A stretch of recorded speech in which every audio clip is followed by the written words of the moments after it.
রাস্তার অন্ধকারে দাঁড়িয়ে আছি, তো আমি তো বাইকের হ্যাজার্ড লাইটও জ্বালাতে পারছি না, কারণটা তোমাদের। বন্ধুরা, অনেকদিন পরে আমরা আফটার বাগদা ঘুরতে যাচ্ছি।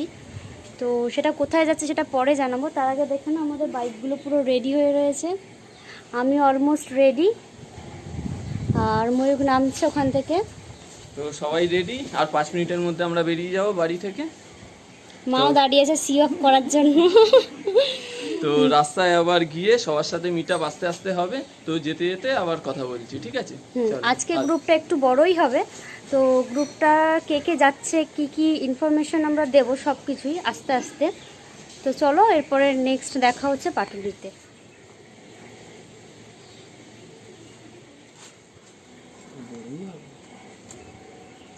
নতুন গ্লাভস পরে কেমন লাগছে তোর? হেভি লাগবে, গরম লাগবে, চলেছে।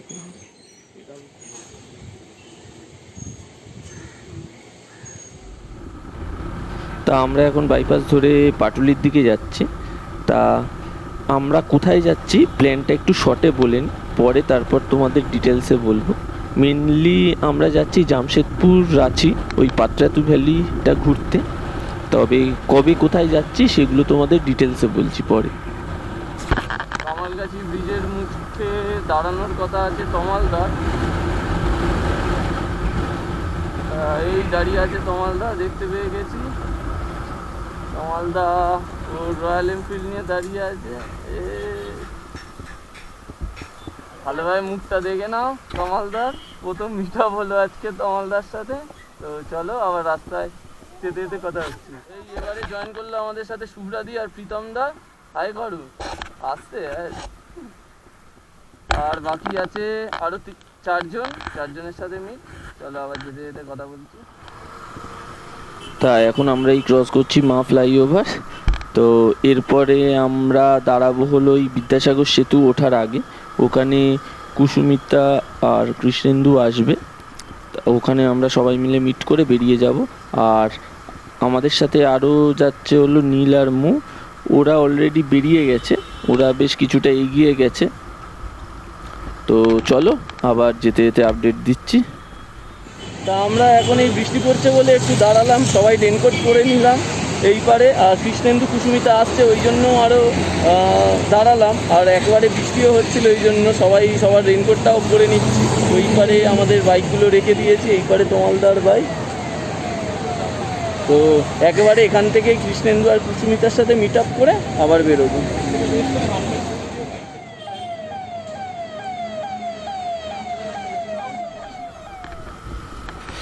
তা সবার সাথে মিট আপ হয়ে গিয়ে আমরা রাইড স্টার্ট করে দিয়েছি। তা এখন আমরা আছি এই বিদ্যাসাগর সেতু পার করছি। ওই পারে নীলদের সাথেও কথা হয়ে গেছে, ওরা অলরেডি কোলাঘাট ঢুকে গেছে। তো ওয়েদার তো বৃষ্টি পাবোই, তো ওই পারটা দেখো একবার পুরো কালো হয়ে আছে মেঘে, মানে যখন তখন বৃষ্টি হতে পারে। তো কিছুক্ষণ আগে তো বৃষ্টি হলো একটু, তা রেনকোট পরেই আছি একেবারে। তবে এখন ভিউটা জাস্ট অসাধারণ লাগছে, হালকা করে রোদ উঠেছে আর ওই পাড়টা পুরো কালো মেঘ, সেরা ভিউ লাগছে।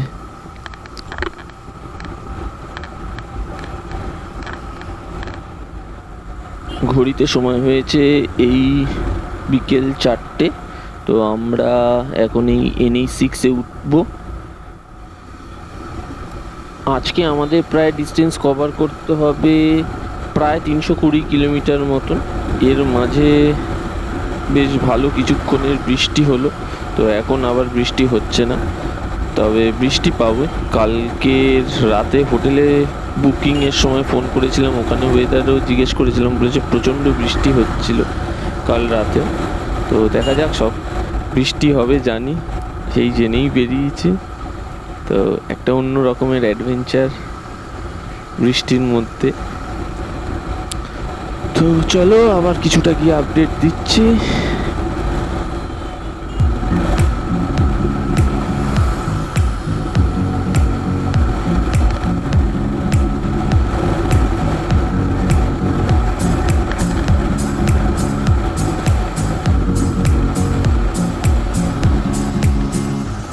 তা ঘড়িতে সময় হয়েছে এই 5টা, আর আমরা এই কোলাঘাট পৌঁছালাম। এখানে আমরা একটু ব্রেক নেব, তো যে টিফিন করার হয় করবে আর আমরা চা খেয়ে নেব। এখন সময় হয়েছে এই বিকেল 5টা, আমরা এই কোলাঘাট ঢুকলাম। সবাই এখন একসাথেই আছি, বাইকগুলো এই সাইডে পার্ক করে। তো ভিতর দিকে যাব এখন। কুসুমিতা খেয়ে নেবে, ও কিছু খেয়ে বেরোয়নি, আমরা চা খেয়ে নেবো আপাতত। তো বাইকগুলো দেখে নাও একবার। তো ট্যাঙ্ক ব্যাগ, টেল ব্যাগে সব রেন কভার দিয়ে ঢেকে রেখেছি। কোলাঘাট ঢোকার কিছুটা আগে তো ট্যাঙ্ক ব্যাগের রেন কভারটা উড়েই চলে গেল।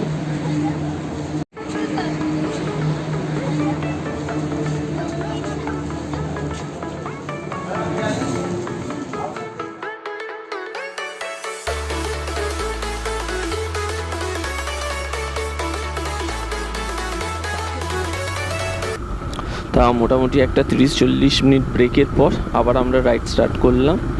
তা আমাদের ডেস্টিনেশন হলো আজকে জামশেদপুর। আজকে আমাদের প্রায় আরও 230 কিলোমিটার মতো কভার করতে হবে। তা এখন এখান থেকে খড়গপুর পর্যন্ত সোজা রাস্তা, তারপর খড়গপুর থেকে রাঁচি যাওয়ার জন্য রোডটা নিতে হবে আমাদের।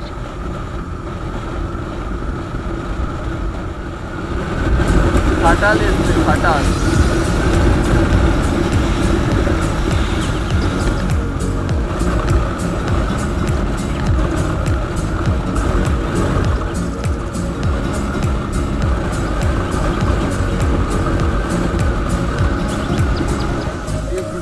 টোল গেট ক্রস করলাম এখন।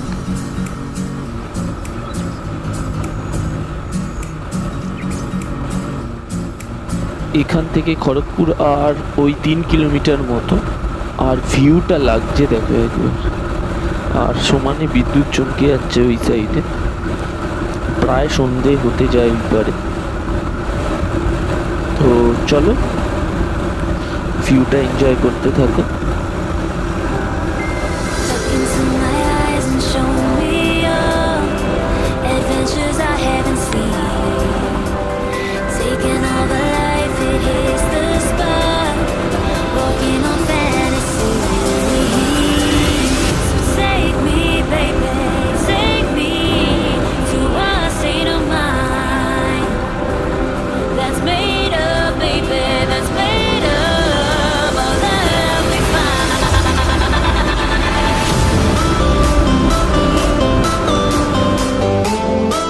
তো আমরা এই খড়গপুর ঢুকে গেছি।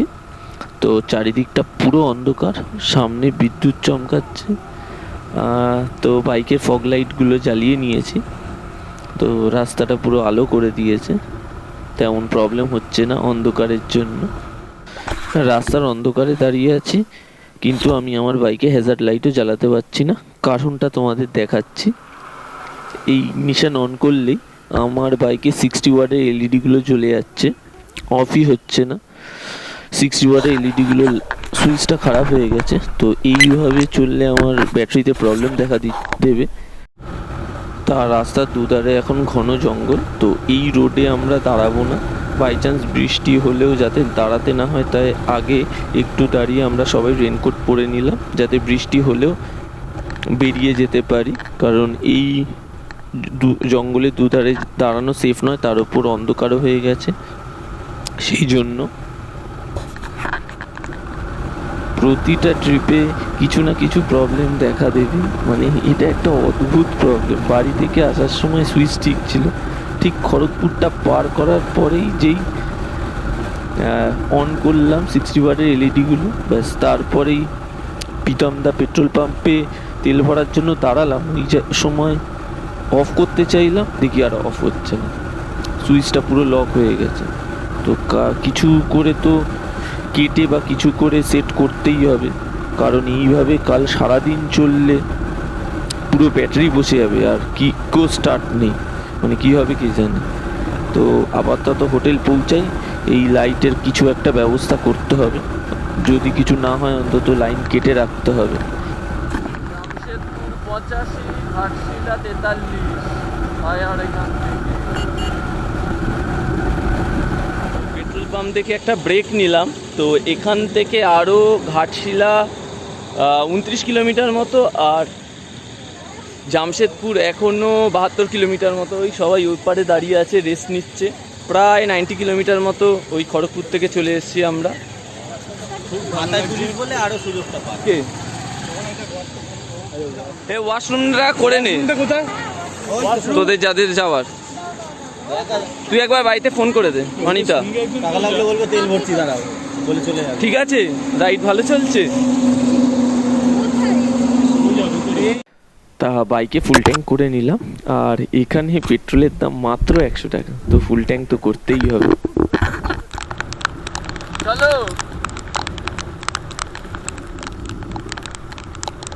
তো ব্রেকের পর রাইড শুরু না করতে করতেই বৃষ্টি শুরু হয়ে গেছে। তা এখন সময় হয়েছে 9:10, আর বৃষ্টি বেশ ভালোই জোরে পড়ছে, এখন বড্ড জোরে পড়ছে। আস্তে আস্তে চালিয়ে যাব।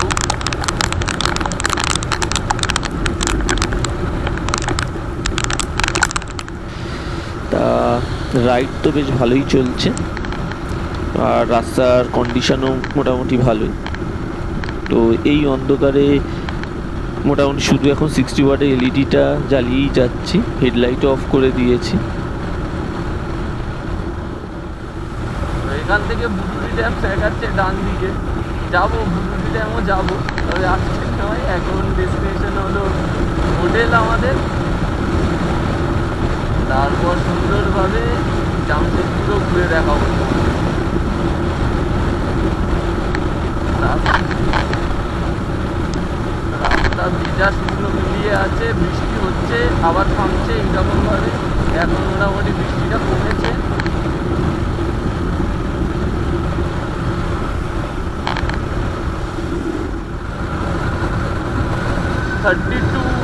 জামশেদপুর রাঁচি 155, সামনেই টোল গেট আছে আবার আরেকটা।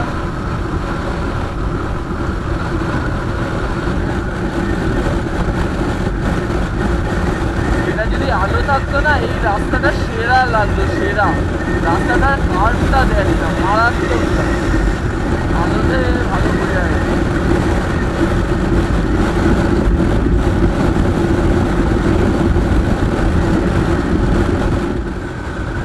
জামশেদপুর 14 দেখাচ্ছে, 14।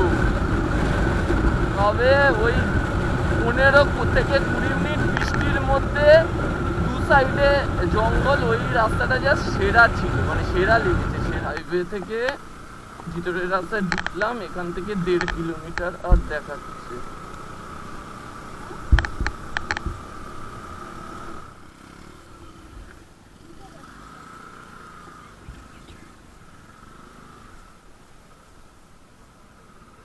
তো এই হোটেল পৌঁছালাম।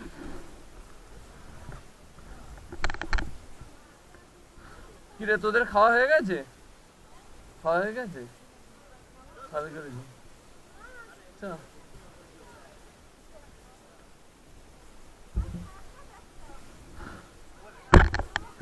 তো এই হলো হোটেল। এই হোটেলে ঢুকলাম এই 10:30 নাগাদ। তো হোটেলটা তো বেশ পরিষ্কার, তোমাদের চারিদিকটা দেখাচ্ছি। তো এই পারে যাতাভাবে জিনিসপত্রগুলো ওখানে রাখা আছে। তো হোটেলের চারিদিকটা একবার তোমাদের দেখিয়ে নিই।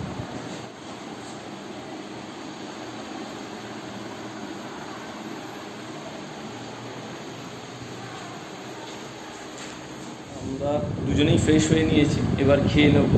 কারণ হোটেলে ওরা বলছে তাড়াতাড়ি খেয়ে নিতে, আর প্রায় 11টা বাজে। তো খেয়ে নিয়ে কাল আবার ভোর ভোর উঠতে হবে। তো চলো খেতে যাই। তো এই রাতে খাওয়া দাওয়া চলছে, রুটি তড়কা। তমালদার এখনো আসেনি খাওয়ার, আর ওই পারে প্রীতমদার আসবে আসবে খাওয়ার, ঠিক আসবে। আর সবচেয়ে ফার্স্ট হচ্ছে আমাদের সুব্রাদি। বাবা কি 7 নম্বর? তো বলতে পারছে না, লজি মা দুটো দেখাচ্ছে, 3 থেকে 2 দেখাচ্ছে, এটা তো ঠিক না। দুটো প্লেটে। আর প্রীতম দা কি বলবে বুঝতে পারছে না, শুধু খাবারের দিকে দেখছে, বহু এত খাবার বাড়িয়ে দিল কেন। তো খাওয়া দাওয়ার মোটামুটি ভালোই। যে প্রবলেমটা হচ্ছিল, ফগ লাইটটা বন্ধ হচ্ছিল না। এই আমার প্রীতম দা সুইচ টুইচ খুলে পুরো একাই কাজ করছে, একটা প্লাগ পয়েন্ট কাজ করছে না। কি জ্বালা, আমি অ্যাকশন ক্যামেরায় চার্জ দিতে পারছি না, ফোনে চার্জ করতে পারছি না। সুরাদি বলো কেমন লাগছে? দারুণ দারুণ, বন্ধুর সাথে কথা বলছি। ওই আরেকটা কাজ হচ্ছে, কালকে রেডি হয়ে বেরোবো বলে বাবা টর্চ লাইট জ্বালিয়ে, মানে বাইকের প্রতি ভালোবাসা এদের না দেখলে বোঝা যাবে না। কেরোসিন পেয়েছো? না, কেরোসিন ছাড়াই চেন পরিষ্কার হচ্ছে, একবার দেখে নাও। এখন সময় হয়েছে কটা, 12:30 বেজে গেছে, আর আমাদের চেন পরিষ্কার হচ্ছে। কাল আবার 3টে বেরোবো।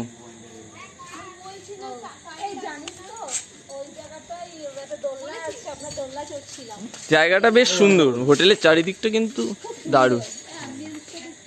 শুধু প্লাগ পয়েন্টে সমস্যা হচ্ছে আমাদের। দেয়নি, দিয়ে দেবে। হ্যাঁ।